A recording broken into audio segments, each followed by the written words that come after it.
Hi, welcome back to another weekend reading vlog. So originally this was going to be a 48-hour readathon, but my darling daughter, bless her heart, overshared her cold with absolutely everyone. Me and my family are down with it, her dad and his family are all down with it. She shared big time, bless her. But I'm going to be honest, I have spent all this week in bed. I have been monging it in bed. This is the first day that I have gotten up. I've had a shower. I even washed my hair. I've actually put some sort of clothing on that doesn't involve a t-shirt and a dressing gown, and I put just my normal primer stuff on that I do on my face, and I'm already exhausted from doing just that. You're probably saying it's just a cold, but I'm immune suppressed. I'm also asthmatic, and with what's wrong with me, a cold isn't just a simple cold for me, so it does whack me completely out. So as much as I wanted to do 48-hour readathon, I just knew that it wasn't going to work. I was going to probably get stressed, and I have been sleeping a lot, so I would it was easier just to do a normal vlog, and it can just be chilled, and I can just, just go at a pace that I'm able to do, because my reading is a bit slower than normal just because I feel rough. But saying that, the weather in the UK is absolutely vile. No joke, I feel like we're in winter. I'll actually fling it across. Obviously my windows are all steamed up, but can you just see how windy it is? Yeah. It's horrible. Last night it was gale force winds, it was chucking it down.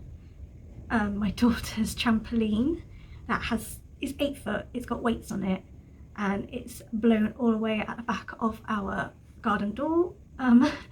So that's how windy it is. It's awful. I live in a 1930s house, and so my bedroom windows and the dining room windows, that's also slashed as a playroom for my daughter, we don't have double glazing, it's just normal, like one sheet panel windows. So I was up till probably 3:30, 4 in the morning, because I was so scared that my windows were going to smash, because they were rattling so badly. Because they're so flimsy, I've got like the drafts in my room, and my chandelier, which you can't see, was rattling it as well and swinging. It looked like I had a little ghost hanging from my chandelier light, to be honest. But yeah, the weather is vile. We live near the sea, so it always makes it like 10 times yuckier.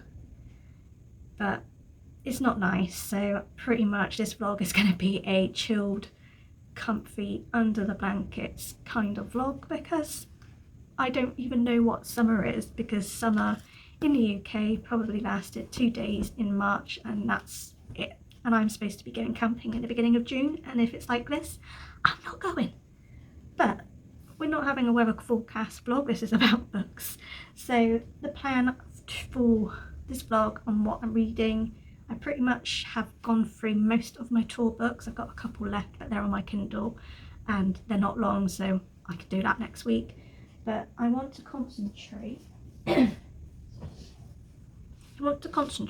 on my book club books, which is this little stack here. 3 of them are taking priority first. They're the books that I'm going to concentrate on first, and if I've still got time to read in this weekend, then I will pick up the other ones. But first up is Children of Blood and Bone by Tomi Adeyemi. This is my book club's pick of the month. So if you didn't know, I have my own book club called Escape with Books. It literally started this month, so it's the first month we've been reading, but we're reading this. I'm on? Page 98, chapter 10. A lot of my book club members are like halfway through. I think someone's already finished it, but everyone's enjoying it, which is fantastic. Like I said, I haven't really read much of it, considering I need to do like discussion points down, because we have a discussion for this next weekend, and as usual I'm leaving everything to the last minute. But hey ho, I am enjoying it. It's really good, and I know I'm going to easily breeze through it. I am, though, surprisingly, reading this on audio.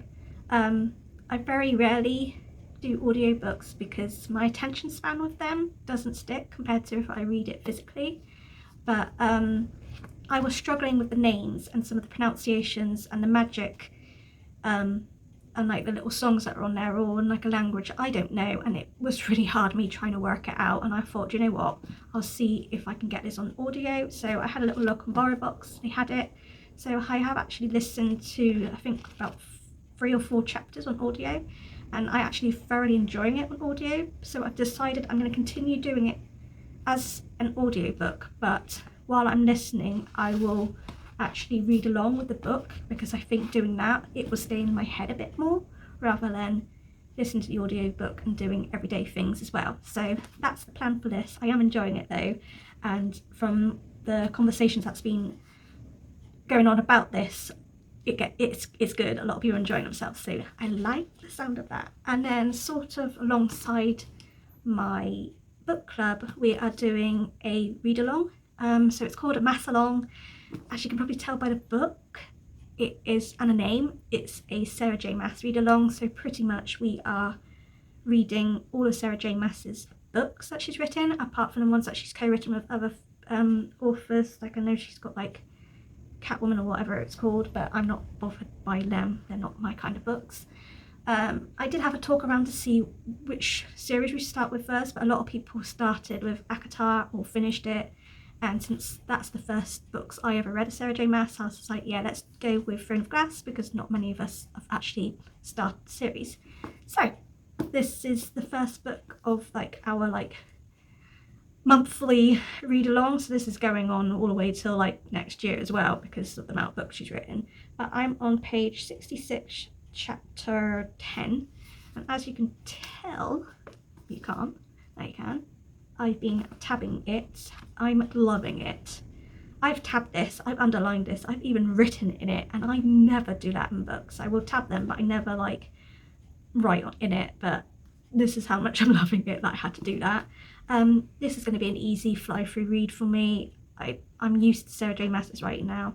I like the way she writes, and this is just an easy like feel good read. So I know this is going to I'm going to bomb through this, but yeah, got this to read. And then the last book that takes priority is Phase and Gaze book club pick for this month, which is The Never Tilting World by Rin Chupeco. She's the author of The Bone Witch. I do know of her, but I never actually read any books by her. But when I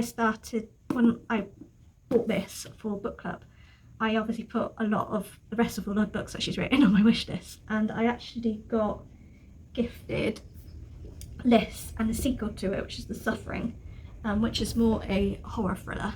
But I started this yesterday. I popped on sprints. Sydney had her Patreon sprints, so I popped on them, and it was about 2.5, maybe 3 hour sprints. And so I thought I'll just start this because it would make things a bit easier, and I'm loving it. I'm on page 155, chapter 9, so I managed to read all of that in sprints yesterday, which was fab. I'm loving this. This is one of those books that just goes straight into it. I always find with fantasy, you have a lot of world building, and sometimes you have all of that and then you reach the halfway point and then things kick off. But with this, you've still got the world building, but everything's happening already. Like, I think every chapter I've read, there's been a fighting scene, or there's been monsters, or there's been some magical sort of scenes going on. So there's like, it's already straight to it, which I'm loving. It's about goddesses, and it's also like a magic system. It's about like twins. It's like a family dynamic. Oh, it's brilliant. Like, I'm loving it, and if I'm gonna actually carry on reading this because I need to know what's going on, and I'm just enjoying it so much that I just want to start with this first. But yeah, love this. And then the other 2 books I have are A Witch in Time by Constance Sayers, which is for Go Book Yourself book club. And then I got Fable by Adrienne Young, which is chronically illness book club, something like that. I do want to read them because obviously I've bought them for book clubs, so I'd like to, but they don't take priority. This one I'm actually interested in. It sounds really good. This one I'm not sure. I'm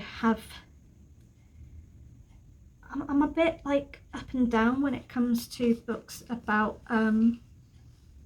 like mermaids and pirates and things like that, which is what this is. But we'll see. They're the two that once I finish those 3 I will get to, but if I don't get to, I'm not overly worried about.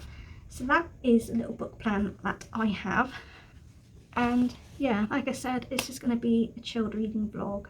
I do need to pop into town. I have a book on hold at my independent bookstore, so I'm literally going to just do this and then I'm going to quickly pop over there, pick up the book. Obviously I'm going to have a little browse. I got paid, so whether I'll buy anything else I don't know, but I'll pop there and then I'll go get back home and start reading. But I'm going to do this from today, so it's Friday the 21st of May. I'm probably going to do this till Sunday the 23rd. Yeah, I'm going to do it like that. So that's the plan. I have got a humongous, very loot parcel, which is my Iron Fade deluxe set books in there, but I will open it up on camera a little bit later because I have things to do. But yeah, I will catch up with you later on, probably in the evening or something, when I've got a bit more to say in regards to reading and books. But yeah, I'll catch up with you a little bit later. Day in, day out, it's the same road we're walking down. Same job, same town, 'cause we've been told that's the way our world goes round. Walking on the grounds we've always known, stepping on the footprints in the snow. But when it melts, the other ways will show. We're gonna make the footsteps on our own. That life can wait, just for a while. That life can wait, so take that aside and just go on.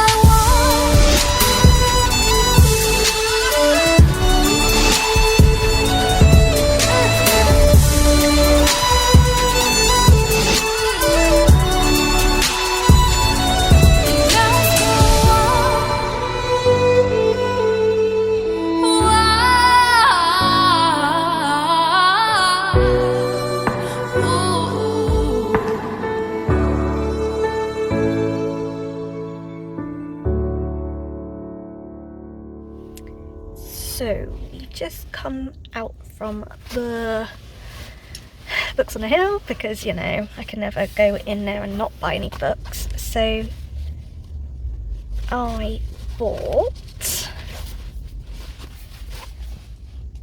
The Unspoken Name. Alistair, one of the shop owners, said this is a fantastic book. It's been on my wish list anyway, and I've seen it all over BookTube. I think Reagan has read this and said how brilliant it is, so got that. Trying to hang on, pop that there. I also got another book that Reagan caught my attention to. Is this one, Senlin Ascends by Josiah Bancroft. I've seen this around BookTube, especially Reagan did a vlog of this and she just loved it, and we have a similar book interest, so I was like, right, found it, gonna get that. The reason why I actually had to go to the shop was I got this. It's Circus of Wonders by Elizabeth McNeil. She's the author of Doll Factory. I haven't read that, but I absolutely love the sound of this. It's a signed limited edition book, and it's got this beautiful stenciled sprayed edges. It's gorgeous. No idea what it looks like. Oh wow, hang on. It looks like that inside. And what does it look like? Oh, it's just a plain black undercover, naked spines. There's nothing beautiful under there. And then I'm so glad I saw this. yeah, I'm really happy. I got Plain Bad Heroines by Emily M. Danforth. I saw Chloe, Jamie and Caitlin. They were all together in New Zealand. Chloe went to visit them and they all bought this, and it was like a beautiful like edition. Like it was black and all that, but UK covers look like this. But I had it on my wish list and thought eventually I'll buy it. But I got it because it was in the store and I'm so happy. And yeah, it's a proper trending book at the moment. But yeah, so they're the books that I've got. I got to speak to Alistair and Chloe who run the shop. I love them. They're lovely people, and Alistair, every time I go in there, always gives me book recommendations, and a lot of books that I take with me are books that he told me he read and loved. So I trust his opinion, and he's now realised who I am on Bookstagram, because I do talk to him a lot on Bookstagram under my handle, but he doesn't realise it's me. So now he knows who it is. He will know a bit more like it's me, because I have done some tagged him in a lot of things and everything. But yeah, it was lovely chatting to both of them, because I haven't seen Alistair for a while, because he was limiting his working because he's a shoulder like me, and he didn't want to do anything until he had a second jab, but he's all sorted out. But yeah, so I got these, I'm so happy, and now I'm going to head home and actually read. So I will catch up with you all again later. Shadows played a trick on my eyes. Creatures in my bedroom at night. Lately I have not been sleeping fine. I can't get no peace of mind. Though I could be better than I've ever been. Good morning. It's 11 AM. I had a light in, because, you know, I told you I get really sleepy. I thought we could do a get ready with me while I have a book update chat with you, because I haven't given you any book updates.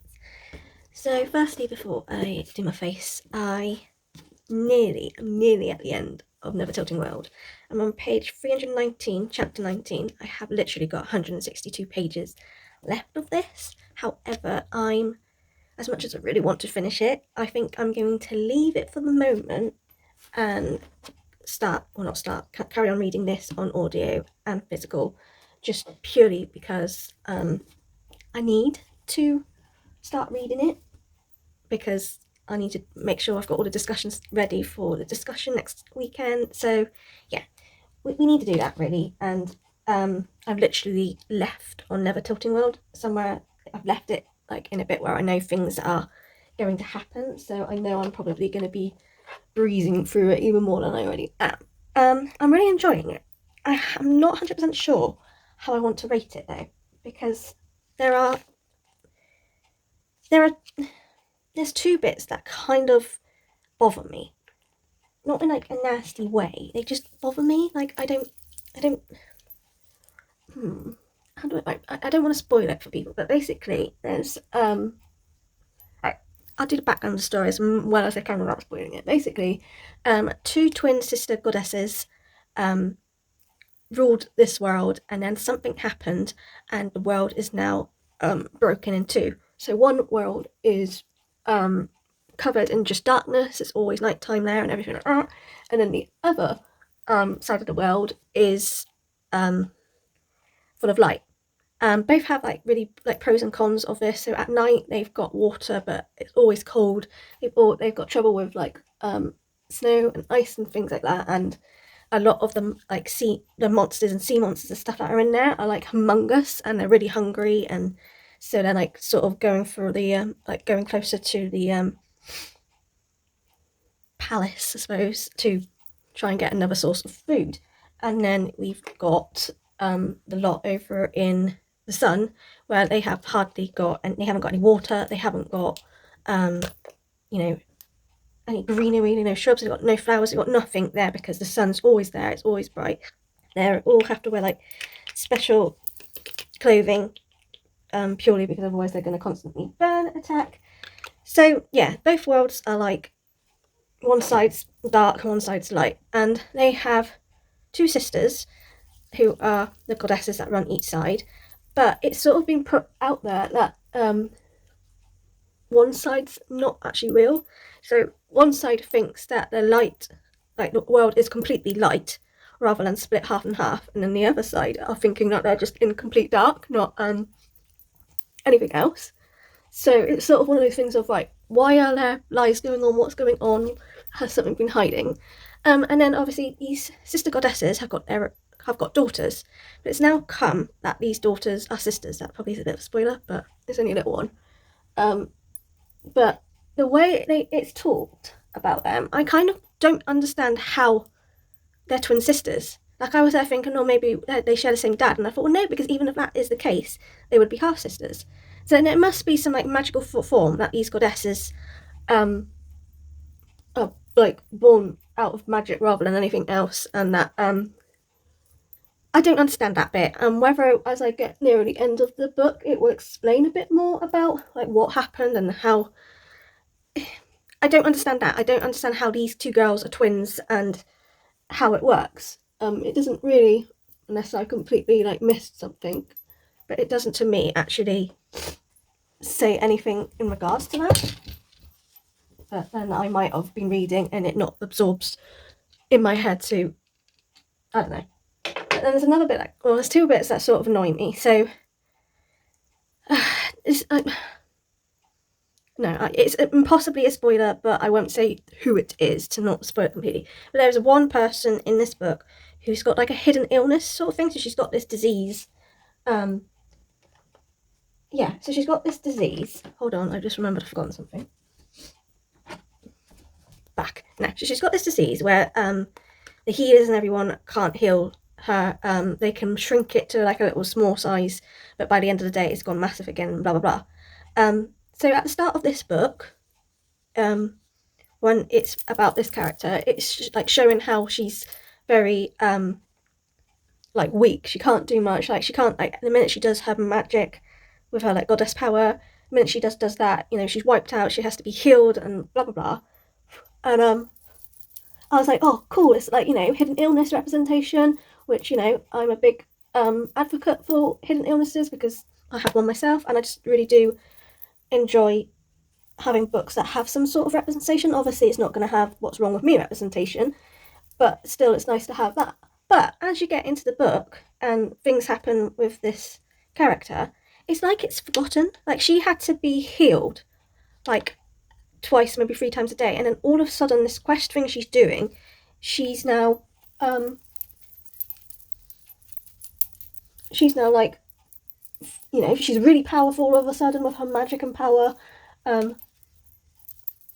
It's just not mentioned, and at the start of the book it was constantly mentioned. It was cool. So she was sort of made out as a really, really weak character and things like that, and as her journey grows, it's sort of like she's still got this problem, but it's like not mentioned anymore. It's not going on, and it's sort of like, well, hang on, like, she hasn't been healed for however many days, like, but you're saying she's not cured. She's still got this like massive big thing in her heart, and it's just sort of like, it's sort of like, to me, the author has kind of forgotten that there was an illness, and it's only and then there's only like tiny little bits where she remembers, and I have to finish, and it's just sort of like, it kind of confuses me, because I'm thinking, well, has she got this illness that, you know, is going to kill her off or not, or is it actually just some excuses? It's not like kept with it, if you know what I mean. It's just sort of, oh, we'll bring it up, and then all of a sudden we're forgetting about it now. And yeah, like, whether it is like the powers that she's coming in with is actually healing her or what, I don't know. But like, it's not even explaining that, you know, she's getting stronger, which is making her healthy again. It doesn't say that, so you're sort of like, well, I go, you know, why? And then there's another bit. So there's like a mental health representation in this bit. It's sort of like an undiagnosed one. So one of the characters has clearly got PTSD, panic attacks, and like really nasty flashbacks. And she's like, she knows that what's happened to her in her past, she needs to like not get over it, but she needs to obviously move from it. And, you know, because it's really affecting the ability of her powers. It's affecting her looking after. It's affecting her doing what she needs to do. And things like that. But hold on. Where's my hello?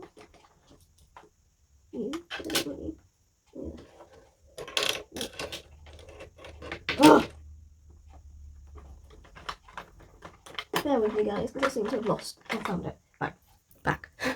Basically, this mental health representation is really good, but it's obviously that sort of mental health representations that you know she's got it, but it doesn't actually say. And then there's this like one scene where the characters finally sort of realise if she carries on doing what she is doing with all of these flashbacks and panic attacks, she's going to die herself because she's not going to be able to protect her. She's not even going to be able to protect everyone else. So she's gone to this healer. So you've got a healer who can heal physical things, but she's also a healer that can heal your mind. So she finally goes there and says, I need your help. Which I was like, yeah, she's finally admitting she wants help. You know, we're getting there finally. But to me, it just felt like I suffer with mental health. I have a depression. I have anxiety. Anxiety sort of is more prominent than depression these days. And I'm waiting to start counselling myself. But I know with mental health, it's not something that you can just wipe away. It's something you have to learn to deal with. It's something you have to overcome with. And it's something you have to be ready to overcome. If you're not ready, it's not going to work, basically. So I really appreciated the fact that this character finally was like, I do need help.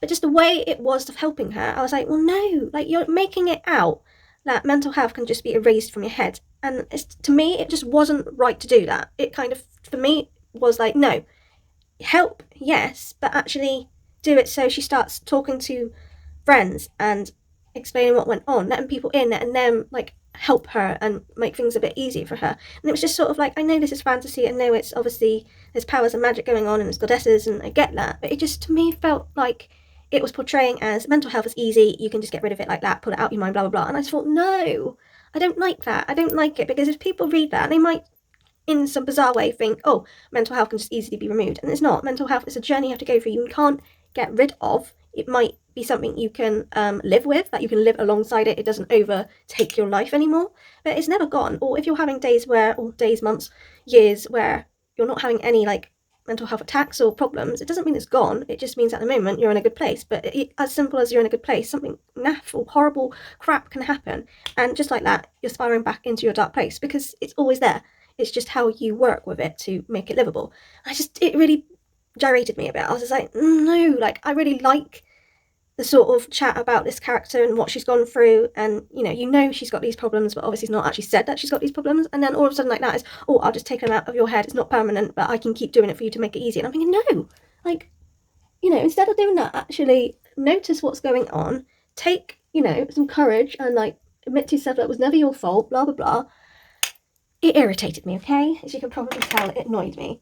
But they're like my little bugbears, and with that I'm sort of like, are they bugbears that will make this not a 5-star, but like at the moment I'm like a 4-star. But I'm sort of like, I am enjoying myself, like every single page. Like I think this is YA fantasy, which makes it quite easy, because there isn't actually so much world building that you get in fantasy. It's sort of straight to the point. It's like straight to the point. Like I like that. When you have things that are straight to the point, it's sort of, you're not dawdling around and you're like, yay. But it's getting a little bit, at the moment, not slow.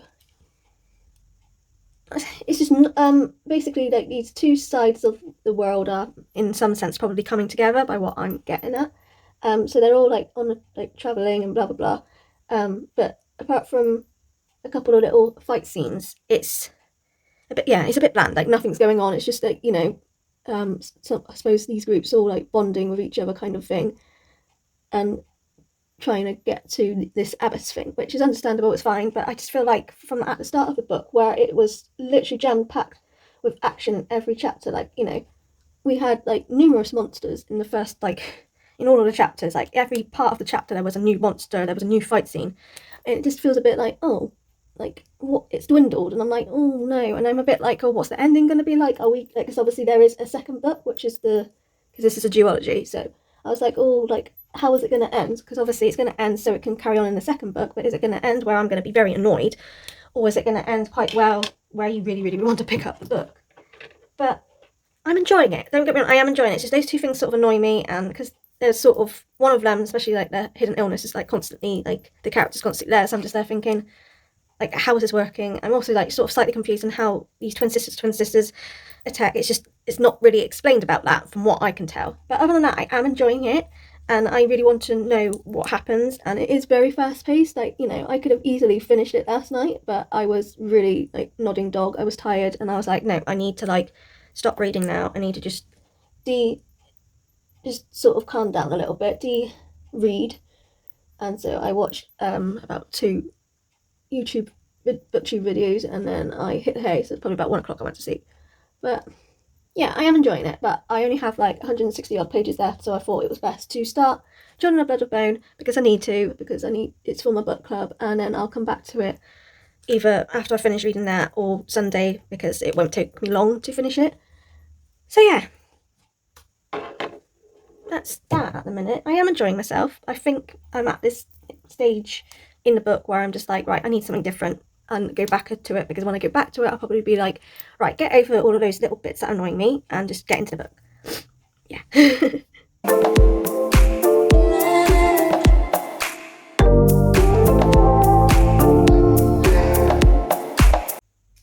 So I need to do a little update. So I'm currently reading Children of Blood and Bone. I am on page 152, so I read about 20 odd, 30 odd pages. I'm on chapter 17, but I'm struggling with it a bit, if I'm going to be totally honest. I absolutely love the culture side of this, learning about their faith and their lives and like all the culture side of things with these characters. But in regards to the fantasy side of things, it's falling a bit flat for me. Like at the moment, I know I've only read that. I have all of this junk to read. So I get that I'm probably still quite in the early stages of this book, and it probably will pick up. But it's just at the moment, to me, it's just nothing fantasy about it. Like there's obviously magic, there's goddesses, and I get that, but it is sort of like magic has been completely hidden, it's been wiped out of the world and all that, and it's only just starting to show up now purely because of this scroll, which hang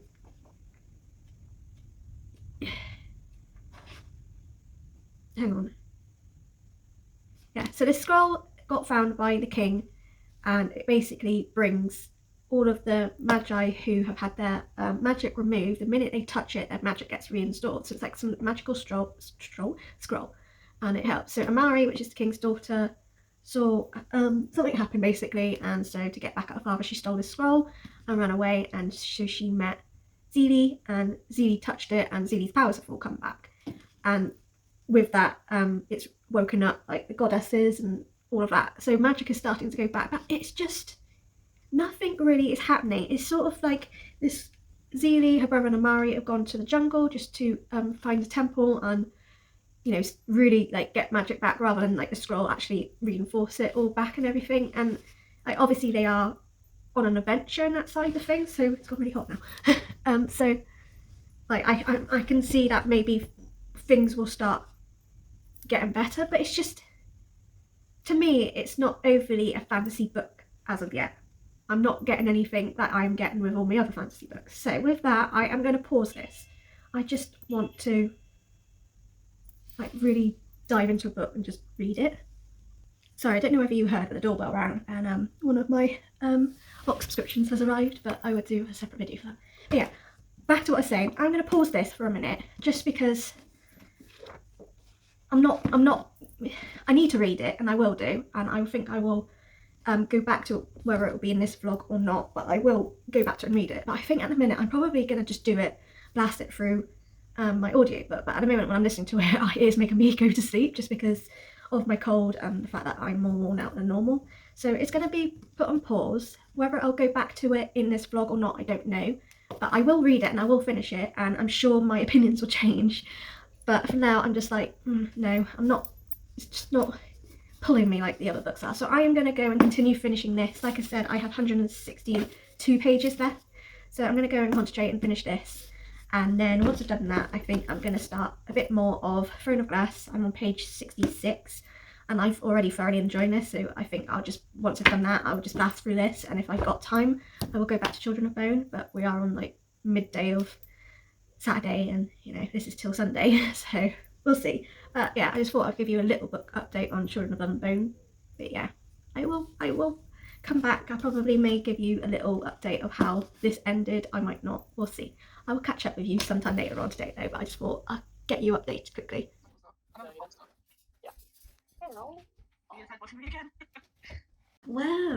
currently on Maddie's Patreon sprints.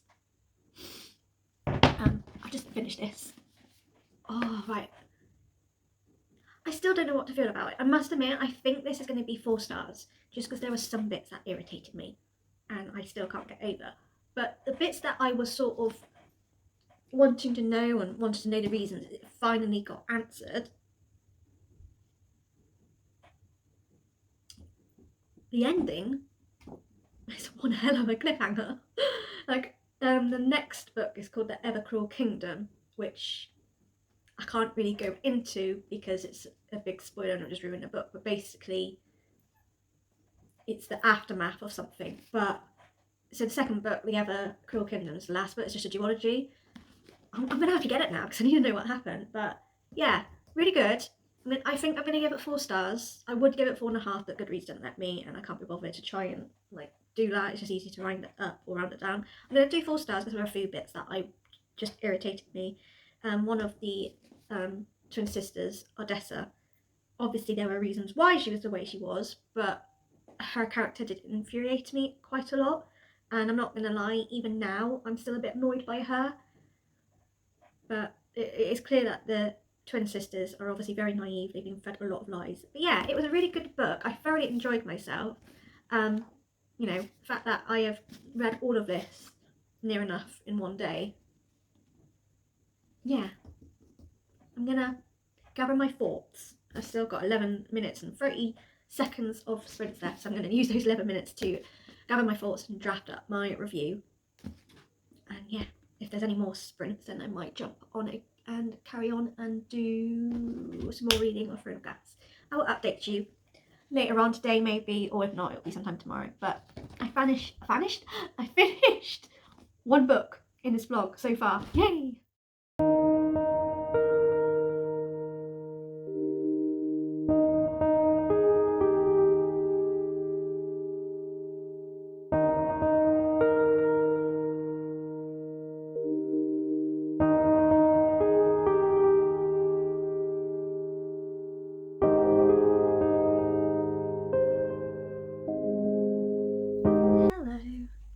So it's officially the end of my weekend reading vlog. I didn't do as well as I was really hoping to do, but with having a cold, like I'm not really bad with my cold, but obviously I'm still very exhausted from it, which with the conditions that are wrong with me, that's the case. But I did get to read some books, so that's good. So just to recap, these are the books that I was hoping to read. These were the 3 main priority books that I wanted to focus on first, finish, and then I could read the other 2. So quick recap. I read a few chapters of Children of Blood and Bone, but I am finding it really slow. I have actually popped a little message on my book club chat to see if anyone else was feeling it, or whether it was just me and maybe I'm just being a bit silly. But a lot of members are currently reading it and they're finding that same thing. Someone did say that once you get the halfway point it does pick up, so I'm hoping that is the case, because I do find a lot of fantasy, especially if they're in a series, you do, especially when it's adult fantasy, it's a lot more world building and all that. But I am enjoying it. It's getting slow, there's nothing going on, and apart from the little magic bits that are happening, there's not a lot to me that's fantasy wise at the minute. But yeah, I haven't read much of this. My discussion chat for this book is on Sunday, so I really need to knuckle down and read this. So hopefully that will happen. I might just whiz it through on audio. Probably might enjoy it a bit more than that. We'll see. I did read and finish The Never Tilting World by Renju Beko. So I did a lot of this reading on Maddie's Patreon sprints, which really helped.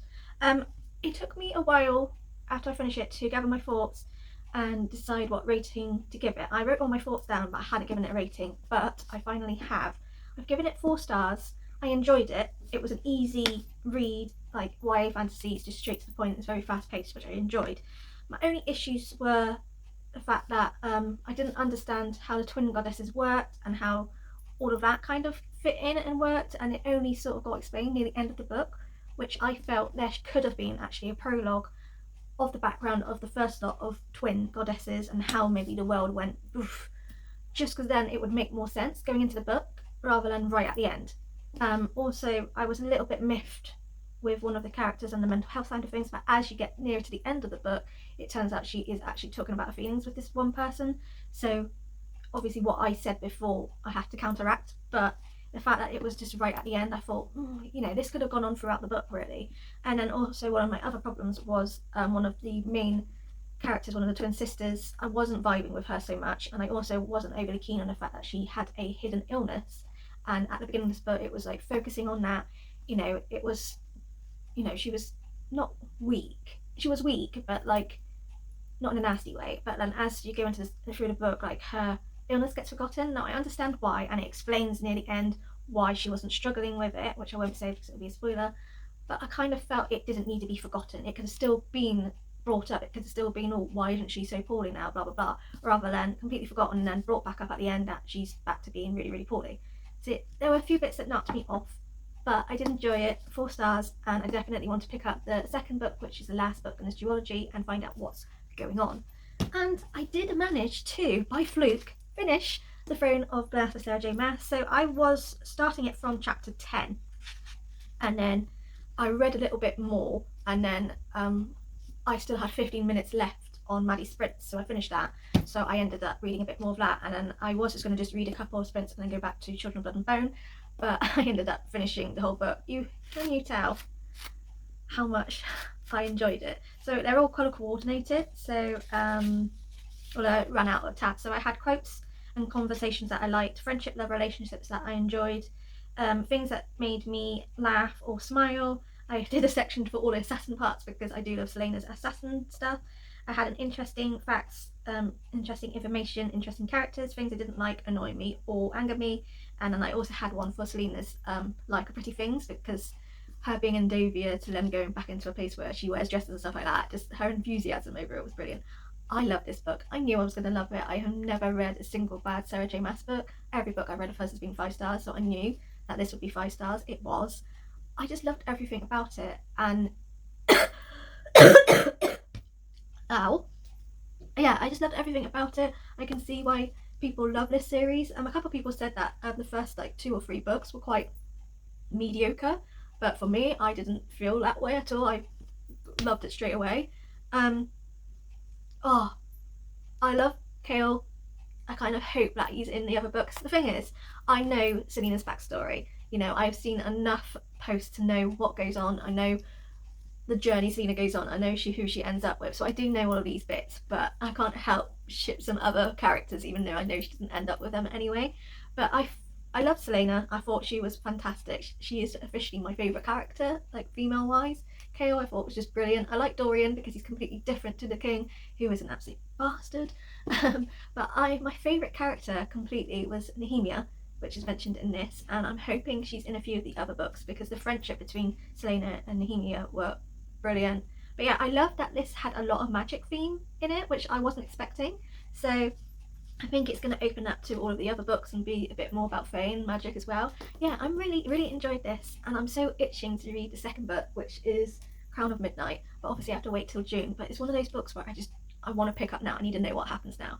But yeah, I love this, and I had a whale of a time with it. It's very hard to read this and watch the Eurovision Song Contest, because I was quite enjoying that, but by some miracle I managed to finish it.